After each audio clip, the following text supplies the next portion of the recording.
Card Hound here. It's been a little while since my last video, so I do have some recent pickups. And also I did want to show off this t-shirt jersey that I got from my son for Father's Day. So a nice Zeke t-shirt jersey. So first card, so football card, 1982 Topps, Joe Montana in a 9. So that's his second year card. Pretty nice card. Let's see, that's the front and that is the back of that one. For my money, Joe Montana is right up there with Tom Brady as far as greatest quarterbacks of all time. So really nice card there. Haven't gotten his rookie card yet, but starting off with the second year. The next card, I think you guys know by now that I am a pretty big Cowboy fan. So, you know, why not follow up after Joe Montana with my beloved Dak Prescott? A real surprise last season, obviously. I was really bracing for impact. If anybody remembers the Cowboys prior to Tony Romo, we just had a long string of really rough quarterback play. So I was thinking we were going to be in that same boat again, but Prescott just really surprised everybody. So that's the front. This is the 2016 Panini Donruss Optics. So it's not his auto card, but it is a nice example of his rookie card. And why not follow that up with his running mate, Ezekiel Elliott from the same Donruss Optics. Zeke obviously was a beast his rookie year.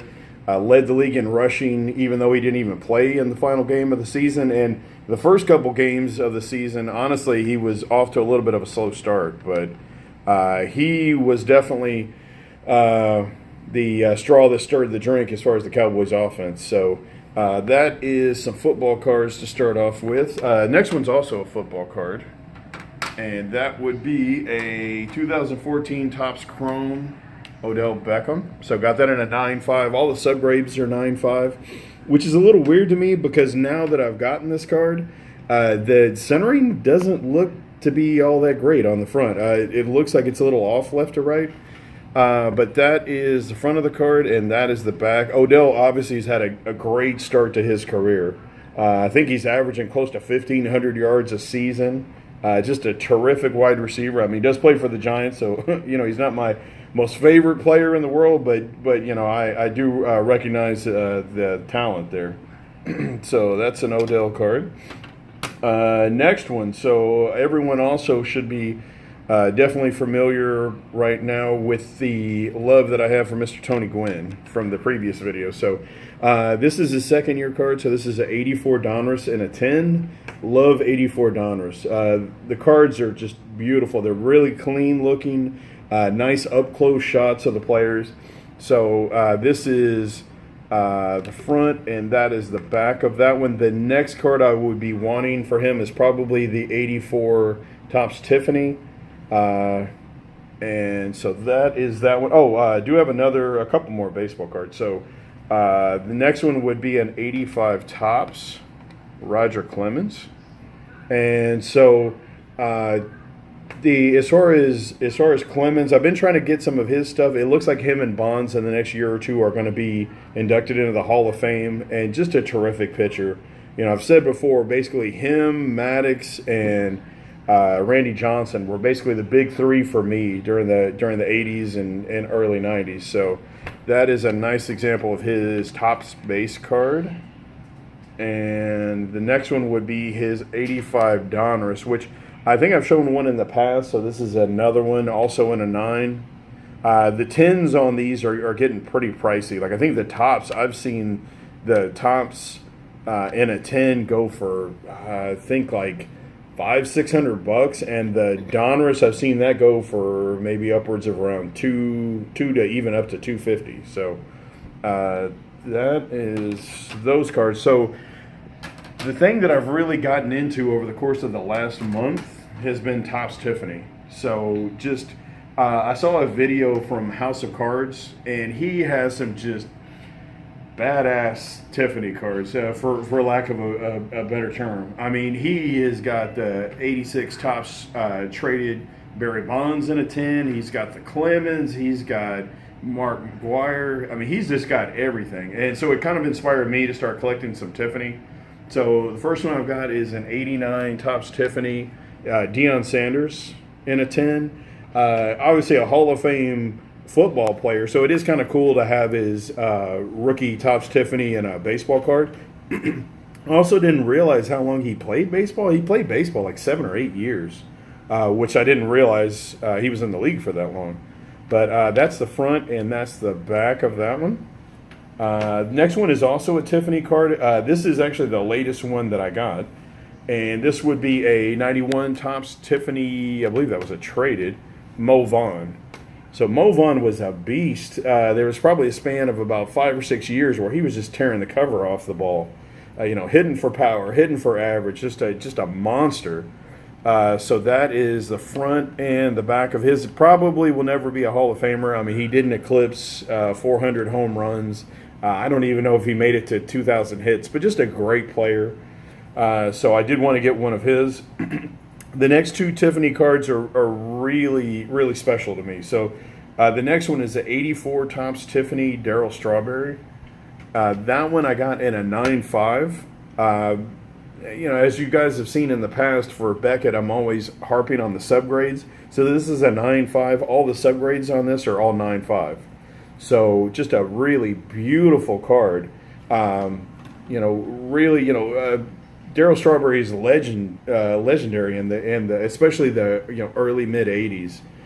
So this is he does have a 83 Topps traded, but not in a Tiffany. So this is his first Tiffany card, and that is the back of that one. And the other thing that I wanted to show as well. So for those that are not that familiar with Tiffany, they do have a glossy finish on the front.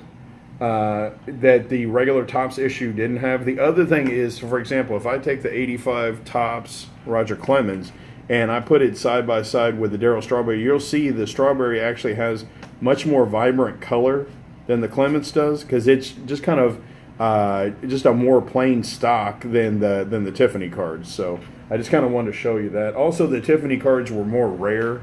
There definitely wasn't a print run on those. You wouldn't get them out of packs. You would only get them out of sets. So they're a lot more rare than the common issue or regular issue Topps cards. So that is a few Tiffany cards. I do have one more that I'm really excited about. It's actually my first Tiffany card of a Hall of Famer, and that would be a 97 Topps traded Tiffany, Greg Maddux. So Greg Maddux, an epic pitcher. Multiple Cy Youngs. I think like 340 wins. I think. Just a surgeon when it came to pitch location.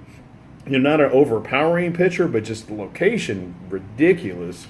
That is the front and that is the back of that one. Also subgrades, and I'll flip it back over real quick. I forgot to mention. So 9.5 again, subgrades all 9.5. So it was either going to be this or a PSA 10. But I got a better deal on the Beckett 9.5, so that is the back of that one. Also, like I mentioned before, really like the Atlanta teams back in the day, and he was the ace of that staff along with Glavine and Smoltz. So that is that one. So the last card, and I usually hold my biggest card for last. So the last card is a basketball card. So it's a 2003 Topps LeBron James, also known as LeBron James. Got that in a 9.5. So the big thing on this one, so it's not a Topps Chrome. It is his regular Topps card.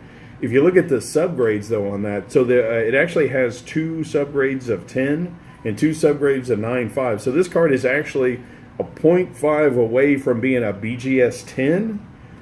So just a absolutely beautiful card, and an epic player. Was looking up his stats the other day. So LeBron James, obviously top 10 in points. I think right now he's 8th behind my beloved Dirk Nowitzki. But the thing you might not be aware of is, as far as assists, I think he was like number 11 in assists, which for a forward is ridiculous. And he's also top 20 in rebounds. So the guy's just having an epic career. So not much more I can say about LeBron James, but that's really the haul for this time. I did want to give a couple shout outs though to a couple guys that I've really enjoyed watching. So I did mention House of Baseball Cards. Again, his Topps Tiffany stuff is definitely worth checking out if you haven't seen it before. Silver Jackify, I just really like his content. He's a funny guy. He shows some really cool cards. will educate you on some of the stuff. He also has some great tips from time to time. NY Yanks Fan 7. Watch his stuff. He shows some terrific cards, but also comics, Star Wars. I mean, he shows like some old Nintendo games, and just a really interesting guy to see what he collects.